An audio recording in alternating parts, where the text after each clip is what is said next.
Welcome everyone to the Crossrope Bootcamp Challenge. Dave Hunt here, and I am going to give you some day one fundamentals of jumping rope to make sure that regardless of whether or not you're a beginner or advanced jumper, you've got all the tools you need for this challenge to set you up for success, getting more fit than you've ever been before.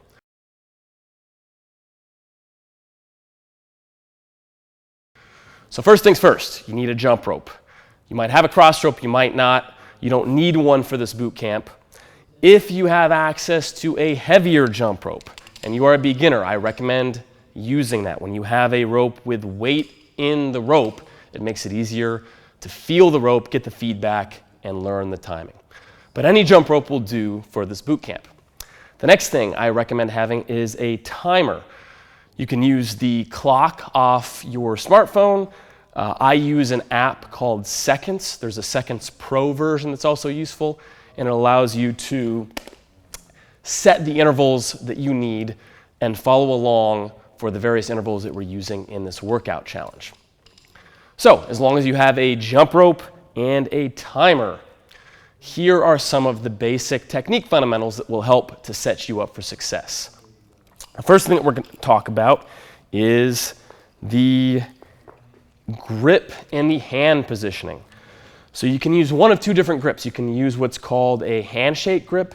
It's nice and relaxed. This works better for lighter weight ropes. If you are using a heavy rope, I would use a full wraparound grip with your thumb wrapped around. It's a really strong grip. Your wrists won't strain, and you'll be able to rotate those heavier ropes much easier. For the hand positioning, you want somewhere between 8 and 12 inches from your hips, in line with the plane of your body. So you don't want your hands down here. You don't necessarily want them up here unless you have a really long rope. And you don't want them flared way out to the side. For your lower body when you're jumping, you want to have your feet together. That way, the arc of the rope is not going to hit your toes when you're jumping. So keep your feet together. And finally, for sizing, put the rope underneath one of your feet, pull it taut, and you should have the end of the handles come somewhere between the bottom of your chest and the middle of your shoulder.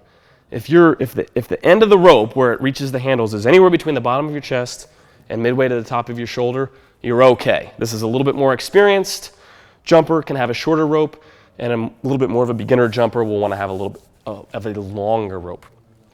So as long as your rope is somewhere within that size range, you're going to be all right.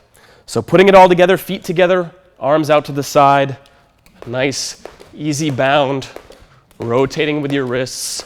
Keep it slow, and then as you feel comfortable, you can start increasing the pace. So that's what you need to get you started. A rope, a timer, some basic technique practice. Go ahead and get started, and you're going to be well on your way to having an awesome boot camp that's going to get you in great shape and excited about jumping and fitness.